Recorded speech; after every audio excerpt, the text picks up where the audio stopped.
بسم اللہ الرحمن الرحیم۔ السلام علیکم۔ اللہ تعالیٰ نے دنیا پر 1,24,000 پیغمبر بھیجے جو زمین پر اللہ کے نائب اور اس کے پیغمبر بن کر آئے۔ ان کے آنے سے پہلے نہ تو دنیا میں کوئی تہذیب تھی اور نہ ہی کوئی ثقافت تھی۔ سب سے پہلے اللہ تعالیٰ نے حضرت آدم علیہ السلام اور اماں حوا کو زمین پر اتارا اور یوں اولاد آدم سے دنیا کی تہذیب کا آغاز ہو گیا۔ حضرت آدم علیہ السلام کے بعد انبیاء کرام کا سلسلہ شروع ہو گیا، ایک کے بعد دوسرے اور تیسرے نبی نوح انسان کو غفلت سے جگانے اور اللہ کی وحدانیت کے بارے میں بتانے کے لیے زمین پر بھیجے گئے۔ سب سے پہلے حضرت آدم علیہ السلام، پھر ادریس علیہ السلام، پھر نوح علیہ السلام اور حضرت ہود علیہ السلام تشریف لائے۔ حضرت ہود علیہ السلام کی وفات کے 100 سال بعد حضرت صالح علیہ السلام پیدا ہوئے جو اپنے نام کی طرح بہت نیک اور عبادت گزار تھے۔ ان کا سلسلہ نسب حضرت نوح علیہ السلام سے ملتا ہے جو بڑے جلیل القدر پیغمبر تھے، یعنی آپ حضرت نوح علیہ السلام کی نسل میں سے تھے۔ آپ کو قوم سمود کی طرف نبی بنا کر بھیجا گیا۔ قوم سمود کے بارے میں عرب اسلامی ذرائع بتاتے ہیں کہ سمود ایک ابتدائی عرب قبیلہ تھا جو قدیم دنوں میں معدوم ہو گیا تھا۔ ان کے دارالحکومت کا نام ہجر تھا۔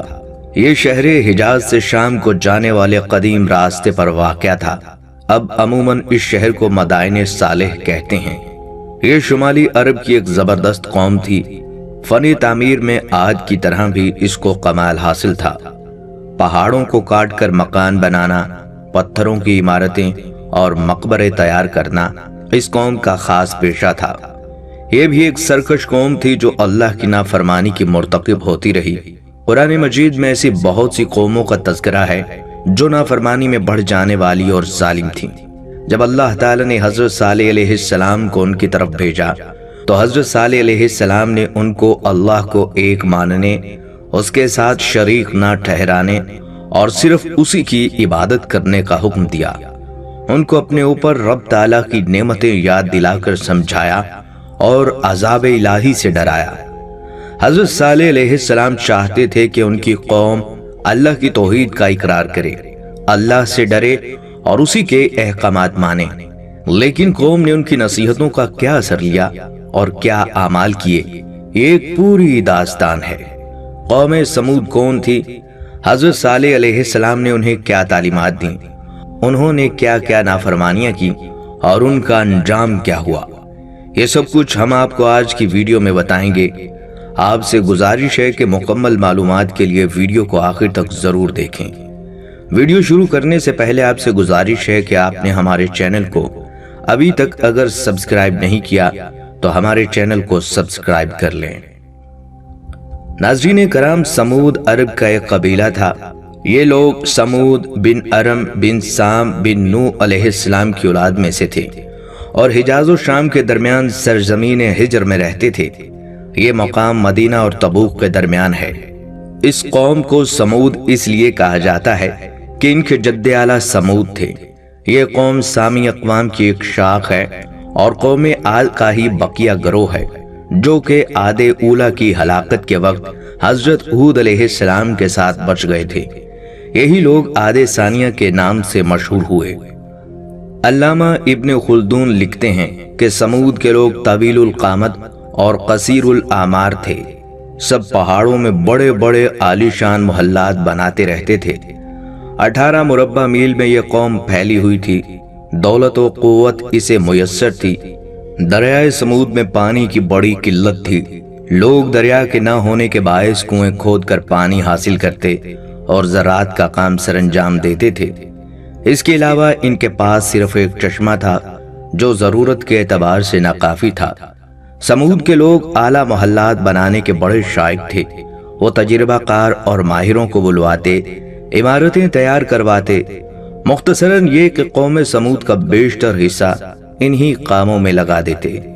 آہستہ آہستہ اپنے شوق کو پورا کرنے کی خاطر وہ اپنے خداؤں کی سنگین مورتیاں بنوانے لگے اور ان کی پرستش کرنے لگے۔ ناظرین، بنی نوع انسان کی یہ پرانی عادت رہی ہے کہ جب جب وہ بھٹکا یا گمراہ ہوا تو اس نے بت تراش کر ان بتوں کی پرستش کرنا شروع کر دی۔ اللہ تعالیٰ نے ہدایت کا سلسلہ حضرت آدم علیہ السلام سے ہی شروع کر دیا تھا، کیونکہ انسان بالکل قورے کاغذ کی طرح تھا، جس پر جو لکھا جاتا اسی طرح سے اس کی شکل بنتی جاتی۔ اس لیے اللہ تعالیٰ نے نبوت کا سلسلہ شروع کیا، جس کا طریقہ کار بہت سادہ اور آسان فہم رکھا۔ انسانوں کے مختلف گروہوں پر مختلف انبیاء تھوڑے تھوڑے عرصے بعد آتے رہے اور انسانوں کو رب کی وحدانیت کا بتا کر اس کی طرف بلاتے رہے۔ اللہ تعالیٰ نے اپنے احکام ایک دم انسانوں پر نازل نہیں کیے، نہ ہی انبیاء کرام نے ساری تعلیمات کو سارے کا سارا اپنی قوم پر انڈیل دیا، بلکہ بوقت ضرورت نرمی اور بردباری کے ساتھ لوگوں کو اللہ کے وجود اور انسان کا دنیا پر آنے کا مقصد سمجھایا اور بتایا۔ اسی طرح سے لوگوں پر احکامات کو تھوڑا تھوڑا کر کے نازل کرنے کی حکمت یہ تھی کہ انسان سرکش اور باغی ہے، جو ایک دم سے ہدایت کو قبول نہیں کر پاتا اور بفر جاتا ہے۔ اس لیے اللہ تعالیٰ نے بڑی حکمت کے ساتھ ہر قوم پر اس کی ضرورت کے مطابق نبی نازل فرمائے، جو انسانوں کو کفر کے اندھیروں سے نکال کر ایمان کی روشنی کی طرف لا سکیں۔ حضرت صالح علیہ السلام کو قوم سمود کی طرف بھیجا گیا۔ حضرت صالح علیہ السلام کے والد کا نام عبید بن آصف ہے۔ حضرت صالح علیہ السلام کا رنگ سرخ و سفید تھا، سڈول جسم اور لمبا قد تھا۔ سر کے بال باریک تھے، بالوں میں بھورا پن نمایاں تھا، بال اوپر کی جانب اٹھے ہوئے رہتے تھے۔ وہ اللہ سے ڈرنے والے، اس کی نشانیوں کو سمجھنے والے اور انسان کے متوقع انجام کار سے بہت واقف، بہت ہی برگزیدہ اور مقرب بندے تھے۔ ہر نبی کی طرح وہ اللہ کے پسندیدہ اور چنے ہوئے بندے تھے، جو زمین پر اللہ کے پیغام کو پہنچانے اور نبوت کے سلسلے کو آگے بڑھانے کے لیے آئے تھے۔ حضرت صالح علیہ السلام آبادی سے باہر عبادت گاہ میں زیادہ وقت گزارا کرتے تھے۔ عبادت کے معمولات اور نیک طبیعت کی وجہ سے لوگ ان کی عزت و توقیر کرتے تھے، جیسا کہ قرآن مجید میں آتا ہے، تو کہہ دو اے بادشاہی کے مالک، جسے تو چاہتا ہے سلطنت دیتا ہے اور جس سے چاہتا ہے سلطنت چھین لیتا ہے، جسے تو چاہتا ہے عزت دیتا ہے اور جسے تو چاہے ذلیل کرتا ہے۔ سب خوبی تیرے ہاتھ میں ہے، بے شک تو ہر چیز پر قادر ہے۔ ناظرین، بے شک نبوت ایسا رتبہ ہے جو اللہ تعالیٰ نے 1,24,000 انسانوں کو عطا فرمایا، جو کہ سراسر اس کی رحمت اور کرم پر مبنی ہے۔ یہ ایسا رتبہ ہے جو کبھی کسی کو مانگنے پر عطا نہیں کیا گیا، نہ ہی کسی کو عبادت کرنے پر دیا جاتا تھا۔ اگر ایسا ہوتا تو یقیناً ابلیس بھی اللہ کا نبی ہوتا، کیونکہ اس نے برسوں اللہ کی عبادت کی اور حضرت آدم علیہ السلام کو سجدہ کرنے سے انکار بھی اسی بنا پر کیا کہ وہ خود کو برتر اور اللہ کا خاص بندہ سمجھتا تھا، جبکہ اللہ تعالیٰ نے اسے اپنی بارگاہ سے نکال کر یہ جتلا دیا کہ رتبے تو سارے صرف اس کے کرم سے عطا ہوتے ہیں، کسی کو بھی عبادت سے نہیں ملتا، کیونکہ عبادت کی توفیق بھی تو اللہ ہی کی طرف سے حاصل ہوتی ہے۔ تو اس سے ثابت ہوا کہ جن و انس کو اللہ تعالیٰ نے بے شک اپنی عبادت کے لیے پیدا فرمایا ہے، لیکن پھر بھی کوئی ذی روح اپنی عبادت پر اترا نہیں سکتا، کیونکہ اللہ کی ساری مخلوق اس کے تابع ہے۔ وہ جسے توفیق دے دے وہی کامیاب ہے۔ انسان کو جنت بھی اس کی عبادت کے بل بوتے پر نہیں ملتی، بلکہ اللہ کے کرم سے مل جاتی ہے۔ اگر ایسا ہوتا تو نہایت عبادت گزار ابلیس جنت سے ہمیشہ کے لیے نہ نکالا جاتا۔ ناظرین، انبیاء اکرام کی خاص صفت یہ تھی کہ وہ معصوم تھے، ان کے خمیر میں گناہ کا مادہ نہ ہونے کے برابر تھا، یعنی ان کی فطرت میں سرکشی اور بغاوت نہیں تھی، بلکہ وہ اللہ کے حکم کے تابع تھے اور اللہ تعالیٰ اور اس کی مخلوق کے درمیان رابطے کا ذریعہ تھے، اس لیے وہ معصوم الخطا تھے۔ تو اللہ تعالیٰ نے انہیں بہت سوچ سمجھ کر چنا تھا۔ وہ کوئی بات اپنی طرف سے لوگوں کو نہیں کہتے تھے اور نہ ہی اپنے فرض میں خیانت کیا کرتے تھے۔ جو ہمارے پیارے نبی حضرت محمد صلی اللہ علیہ وآلہ وسلم پر اترا، اس میں آپ صلی اللہ علیہ وآلہ وسلم کی یہ خصوصیت بیان کی گئی ہے، جس کا ترجمہ ہے وہ اپنی خواہش سے نہیں بولتا، یہ تو ایک وحی ہے جو اس پر نازل کی جاتی ہے۔ سورہ نجم، یعنی آپ صلی اللہ علیہ وآلہ وسلم کی تمام باتیں حکم خداوندی سے ہیں، ان کی اپنی خواہش پر مبنی نہیں۔